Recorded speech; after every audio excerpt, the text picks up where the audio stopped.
My name's Teal Kafad. I'm the Saratoga wildlife biologist, and I'm going to be demonstrating a flushing dog with Rook. He's my 3-year-old field-bred English Cocker Spaniel. And I'm Mark Kafad, the Habitat and Access biologist here in Saratoga. I'll be demonstrating a pointing dog with a 2-year-old Spinoni named Arlo. So we have a placed bird out in the field, and I'm going to be showing you how he works in the field. Teal's going to head out here with Rook. Rook's a flusher, so he's going to try to work about 20 yards from her, hopefully a little closer, but no more than 20 yards. He'll run back and forth kind of, and you'll kind of notice as he catches the scent cone of the bird, he'll likely get a little faster, his tail will get more erratic. That's how she knows that he's on the bird and has the scent of it. And then his job is to present the bird to you, so he'll pop that bird up out of the cover to present it for a shot.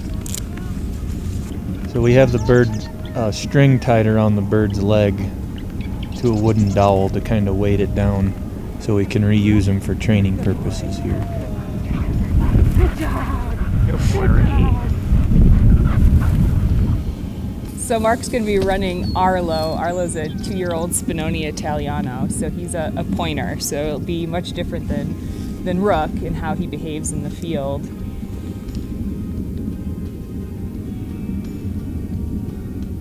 So he's going to loop him in a way that wind is coming right to his nose. Kind of got this northerly wind today, so should be a good way to approach the field for him. Give him the biggest advantage to scent those birds. So with a pointer, they're typically a little bigger running dog, which means that they're allowed to get out a little bit further in front of their handler. So you can see he's quite a bit further out than Rook would be. The reason being is when he scents a bird, he's actually going to cease momentum, so he's going to stop in the field. And his nose should be pointing to the direction of that bird. So we do allow them to get out a little bit further.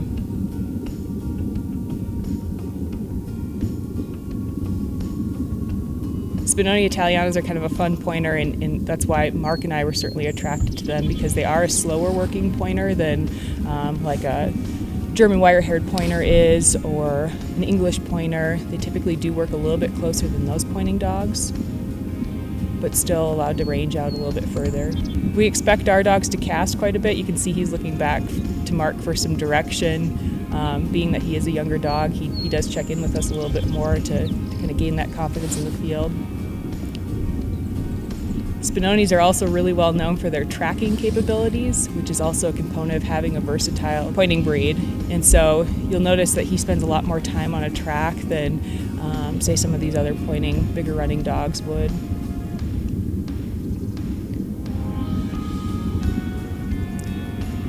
Once he scents a bird, he's going to cease momentum, so that might be the location of the bird. Mark did have to place a bird twice, so that could be an old location too. Unlike a flusher, he is supposed to stop, and Mark is supposed to flush the bird. But just like a flusher, with these versatile pointing breeds, we do expect them to retrieve that bird once it's down. So retrieve just means that he's going to pick up that bird, whether it be wounded and he catches it, or whether it is dead on the ground. If it is a shot bird, he's expected to bring it back to his handler. So he's supposed to bring it back to Mark. This bird's got quite a bit of life, obviously, because it wasn't shot, so he's feeling a little frisky with that bird in his mouth, but brings it back to handler. His job's done. I hope you enjoyed the day's bird dog demo and seeing the different types of bird dogs between flushers and pointers, and hopefully you can get out this fall with your dog and chase some of the birds that are available in Wyoming. Let's get going on some things about breeds. So what should folks keep in mind when they are choosing a breed? When you're picking a bird dog breed, it should be more of kind of the temperament and behavior of the dog that you like, that fits your lifestyle. So size, activity level, those are the two main things that I would focus on. And then after that, look towards the looks. That's always an important one for people too. Yeah, I think Mark touched on it a little bit, but certainly deciding what kind of game you're going to be pursuing with your hunting dog. If it's a bird hunting dog, obviously what kind of bird species do you hope to be pursuing? If you're a person that's particularly interested in waterfowl hunting, you might look more towards a retriever or potentially a flushing breed like Rook is, a spaniel. Or if you're more interested in like sage grouse hunting or rough grouse hunting, you might look to one of these pointing breeds. Many of these hunting dog breeds are very versatile, so they can be used in a number of ways, but there certainly are kind of specialties depending on the breed of dog. So definitely identifying what kind of game you want to pursue and pursuing a breed that's more specialized for that particular game that you're after. And I think another thing is that, hunting seasons are only about 3 to 4 months of the year. So getting a breed that's good in the house or a breed that you can live with for the rest of the year is also really important. So for me, I like to travel with my dogs quite a bit. So size is important. Rook, my spaniel, is kind of the ultimate size or the perfect size for me because he's a smaller dog. So he's easy to throw in the truck and ride around with on a daily basis. Some of these larger breeds you might have to put in a kennel or in the back of the truck, which that can work for you, but it just kind of depends on what you can live with during the off season as well. And I know you mentioned pointers and flushers, and I've also heard people talk about setters. Can you explain the difference between those three and maybe give us some examples of the different breeds? Flushing dogs are like your spaniels, Labradors. That's kind of the basis of the flushing dogs, those two. And then there's all sorts of different breeds. So Labradors, Springer Spaniels, Clumber Spaniels, the Cocker Spaniels, Boykin Spaniels, Chesapeake Bay Retrievers. So their job is to go out, work relatively close to the handler and present the bird, flush them up for the shot. Pointers and setters their job is essentially the same. They're supposed to find the bird in the field and cease momentum and allow the hunter to come in and flush the bird for a shot. Generally, pointers and setters are doing pretty much the same thing. Setters are typically a little bit more cautious when they're working the field. I grew up with English setters, and we hunted rough grouse in the Upper Peninsula of Michigan quite often with our setters. So a little bit closer working dog, it seems like, than some of the bigger running pointers that we've seen since we've moved west, and also just kind of a little bit more cautious with birds, but pretty similar in how they act between setters and pointers. So generally, you break the gun dogs down into 3 groups: those flushing spaniels, retrievers, and pointers. So now that let's say I've decided what kind of dog I want, what are some things that I should keep in mind when working with my dogs, or things that I should teach my dog? Basic obedience is the biggest one. Can start with that, and everything else builds off of that. We use clicker training as part of that. It's very food motivated training, but we were introduced to it with Rook, and it made the training a lot easier for us, and we used it with Arlo as well, and all the basic obedience around the house and in the field as far as your recall, being in a place where they just stay, that's their spot, and everything. It worked really well for us. Yeah, you'll notice when you get into the bird dog world, there's a ton of different philosophies on how to train your dog, and it can be somewhat overwhelming. So for Mark and I, the biggest thing was getting those foundations, and we used definitely clicker training to build that foundation to build off of for the rest of these skills that these bird dogs would use in the field. The cool thing about bird dogs is they've got a natural instinct, a natural drive, a prey drive. So they're going to make you look good in the field, but the biggest thing is that they're going to have that basic obedience. So we really focus a lot of the early weeks and months on that basic obedience. You'll hear us say that over and over again. And clicker training is one way that we certainly kind of honed in on those particular skills. And I'd say there's several commands that are really important. Sit, heel, place for us. Some people say pad or kennel, but making sure that the animal can go to its place and it knows when to go there and how to stay there. Any others that I'm missing? Sit, heel, place, come. That recall to come to you or here, that's pretty important. And kind of touching on that, you'll notice that I've got a couple different commands that I reference. So whether it be come or here, those are all recall commands. There's a lot to be said about consistency in how you're commanding your dog to listen to you. So between Mark and I, we found when we were training dogs, it was sometimes tough because he would say here and I would call come. So getting that consistency within a household and who's going to be handling the dogs is also super important. You've got some dogs there. Would you like to demonstrate any of this? So I think what Mark will do is he will try to show you how to mark a good behavior. And I think he'll start probably with just showing you how to use a clicker. Clickers are super cheap. You can buy a whole pack of them on Amazon for, I don't know, $5. And that's how we started with the clicker training. And you can use clicker training to teach your dog place, sit, a handshake, roll over, any of those commands. But marking this good behavior or what behavior you want to see from your dog is the first step to clicker training. So this is just a taste for what we've been doing with our dogs to kind of build that basic obedience and that foundation for a good bird dog. So we start with loading the dog. So you can give him a treat, and then he associates the clicker sound with the treat. And then so Rook's older, so he knows, and he goes off looking for treats because that's Rook. Rook. Here. Place. Place. Yeah. Okay. So he's just marking that once he hits that place. And with a brand new dog that's new to clicker training, once you load them up, which loading again just means you're feeding them treats and clicking, you just want to mark that good behavior. So whether it's coming to you with the here command or going to his place, you want to show him what that's the mark that you want by clicking and treating him. For us, this was a pretty natural transition. We went from clicker training to using an e-collar, an electronic collar, to provide kind of stimuli so they knew when the mark was good or when they were executing a good behavior. Place. Wrong. Place. So he's kind of getting the hang of it.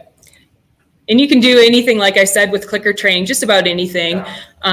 Down is a command you can do. Like Mark has been calling here or come. You can get them to recall with the clicker. With a retrieving dog, you can also get them to kind of hone in on their retrieving skills by clicking them when they do bring back a bumper or a pigeon, whatever you might be throwing to them. So that was just a quick run through. This is a huge thing to run through in the off season.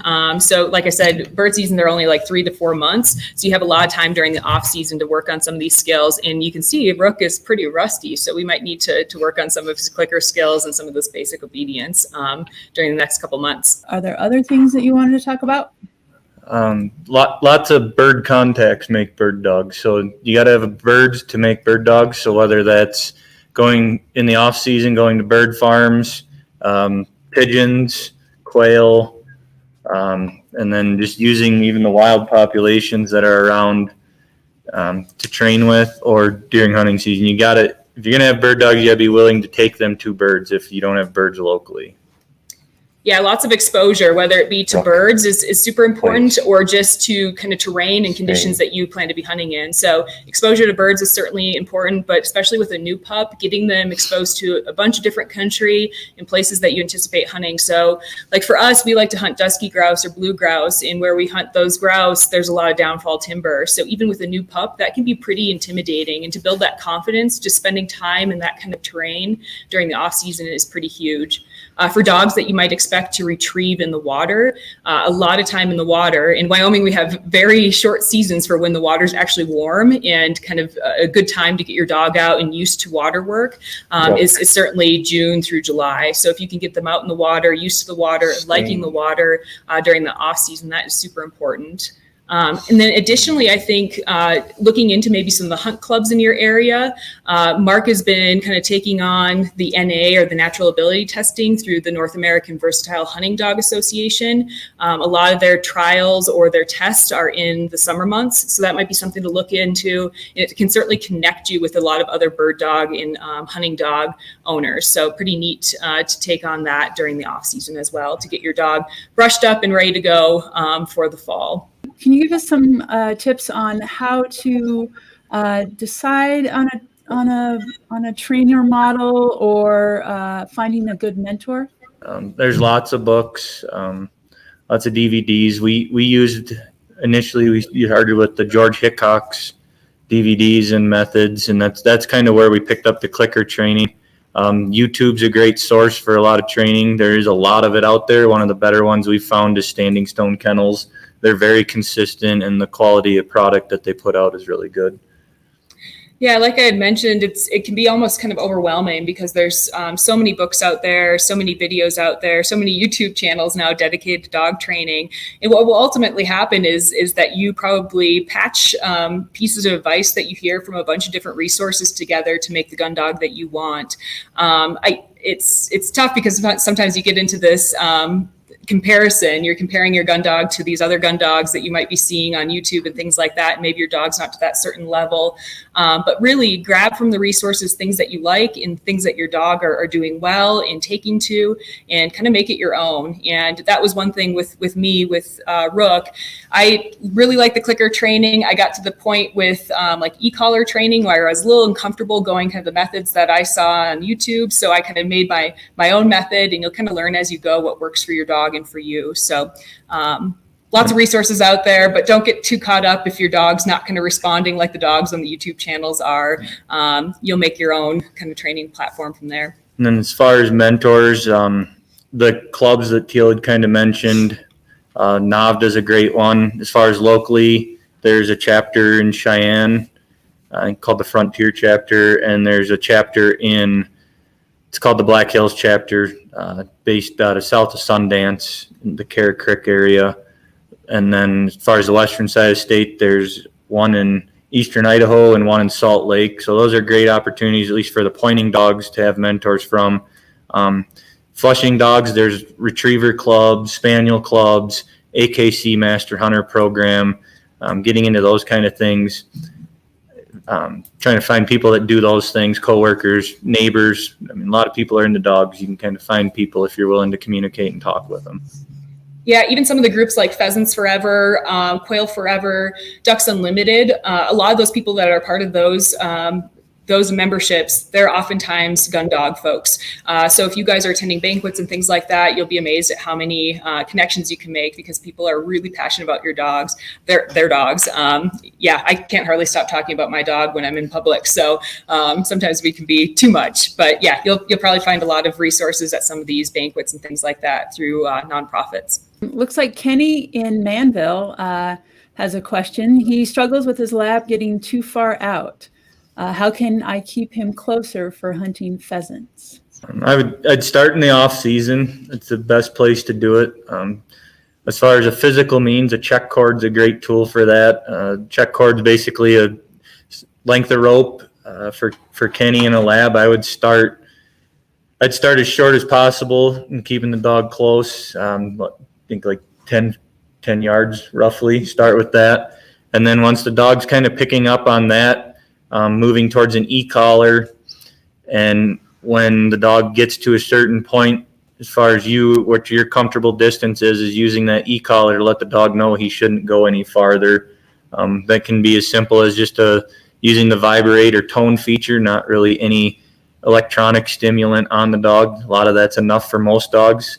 Other dogs, the e-collars have different settings on them, so you can set the amount of shock that dog's going to get, and it's never enough that's going to hurt the dog. It's just enough that they feel it. The level you'd kind of want kind of depends on the dog, but enough that you can see the dog kind of just turn their neck into that electronic stimuli is enough for most dogs to kind of know that it's time to come back and tighten up. And just being consistent on that stuff, not letting them get out to that distance that you're not comfortable with, keeping that boundary set. Yeah, and with Rook, because he is a flushing dog, probably like what you're trying to do with your Labrador, we did a lot of quartering work, so trying to get him out in front of us, but not too far, by actually incorporating some pigeons. And we'd spread out in a field, and I would have a pigeon, Mark would have a pigeon, and we'd encourage him to go across the field at only a certain distance that was acceptable to us, and really showing your dog that you are in control of the birds, and you'll ultimately have the birds in the field. That's a good thing to kind of keep them close. So encouraging that quartering by keeping control of a pigeon or a bird or something that interests them, like a bumper, that's definitely key. So now that we've theoretically got our gun dog trained and we're in Wyoming, how can we find places that we could hunt some birds? We used our website and we go to the public access tab, and you can use a multitude of them, but we can start with hunter management areas. So we can go to our hunter management area tab and choose a hunter management area. I think a big first step too, before you even dive into some of this public access parts of our website and where you can actually go to hunt, is kind of figuring out where these birds are within Wyoming. So we don't have a ton of like great distribution maps, but you can certainly check out, like the Cornell Lab has some great bird distribution maps that you can kind of check out just to generally see in Wyoming where some of these game birds are going to be occupying or where they're going to be living. And then from there, kind of identifying some of these general areas that you want to be in. For like sage grouse, you're going to want to be focusing on these like sagebrush steppe areas, since they're sagebrush obligates. It's going to be really important that you find these sagebrush ecosystems to hunt sage grouse. If you're hunting more for like a chukar, where would you say folks should head for like chukar partridge? In Wyoming, probably more towards the Bighorn Basin, steep rocky country with a lot of grass species for them to feed on. Yeah, so a huge thing is, if you don't know where these birds are going to be, you can certainly call your local game and fish biologist or game warden. And we typically have a pretty good idea, I think, of where these game birds are going to be hanging out. So you can certainly give us a call. We're a resource to you guys as you're planning your upland game hunts, just like we are for your big game hunts. So contact us. We'll kind of give you some pointers as to where to go locally or across the state. And then you can kind of jump into these public access areas and opportunities across the state. As far as public lands and private lands that are enrolled in our Access Yes programs. The other big one is studying the habitat types that they're in. When Wyoming's full of sagebrush, but sage grouse, for example, during the hunting season, key in on certain types of sagebrush. Like I focus on stuff that's not much taller than my boots, and then relatively close to water or green grass. So once you kind of have an idea of those habitats that birds are going to be in, like Mark said, we've got a public access tab on our Game and Fish website, which I hope you guys can see here. I can kind of zoom in so you can see what these spots look like. But you'll see on the left-hand side, there's actually an upland bird hunting tab, and you can hit that, and it actually shows you the hunter management areas that are open for bird hunting. Because these are mostly private lands that are enrolled in our Access Yes program, different ranches have different ranch rules and are open for different species. So this tab is super handy because you can actually go directly to those HMAs that do allow bird hunting. So I'll pick one here, Coyote Creek. I don't even know where Coyote Creek is, but we'll check it out and see what it's open for. So with our hunter management areas, if you scroll down, you can actually see which areas it's open for hunting. So you've got sage grouse that you can hunt here. If you guys are also small game hunters, you can hunt rabbits on this particular HMA. So really good resource there to kind of check out what species you're able to hunt. And it's a pretty good indicator that if it's open for hunting a particular species, that species is probably out there. So you can kind of further hone in where species might be hanging out based on where you can hunt on hunter management areas as well. In addition to hunter management areas, we have walk-in areas. So if you go back to that public access tab, we've got these walk-in hunting areas. Similar interactive map here where you can zoom in and check out these walk-in areas. Again, just like hunter management areas, walk-in areas have different rules because, again, they're mostly private lands that are enrolled in these programs. So there might be different rules for these particular areas. So you just need to click on there. I'll go up to one in the Bighorn Basin because I bet those are going to have some game bird opportunity. What do you think? Do you think It's a good chance. we'll click on this one here and see what it's open for? So this Bighorn Walk-in Hunting Area 64 is open for waterfowl, so ducks and geese, pheasant, sage grouse, doves, partridge, and also some turkey hunting, rabbit hunting, and then if you guys are big game hunting, that's open for that as well. So you can really kind of check where these opportunities exist. There are quite a few in the Bighorn Basin, like Mark said, for game birds. There's quite a bit of overlap among species and upland game species in the Bighorn Basin. I would say kind of this northeastern corner, you're going to run into some sharp-tailed grouse opportunity, sage grouse opportunity. What else am I missing? Hungarian partridge will be up there as well. In the flats, and then as you go up into the mountains, you'd run into the dusky grouse in that area. Yeah, so a lot of our walk-in areas, hunter management areas, they're probably not going to have a ton of like dusky grouse or rough grouse opportunity, mostly because those birds are going to be typically higher elevation. Not always. We certainly run into dusky grouse, at least in the Snowies and Sierra Madres, kind of at that fringe between aspen and conifer forest. So down in like Carbon County, you will have some sage grouse opportunity down here, but rough grouse, dusky grouse, those are usually going to be kind of your public land hunts anyways up on the national forest. So I think that's it. Mark and Teal, thank you for being here and sharing Rook and Arlo and Louie with us. It is an honor to call you colleague and friend, and we appreciate your time. Everybody else, thanks for tuning in. Y'all take care and enjoy those dogs, and don't stop retrieving.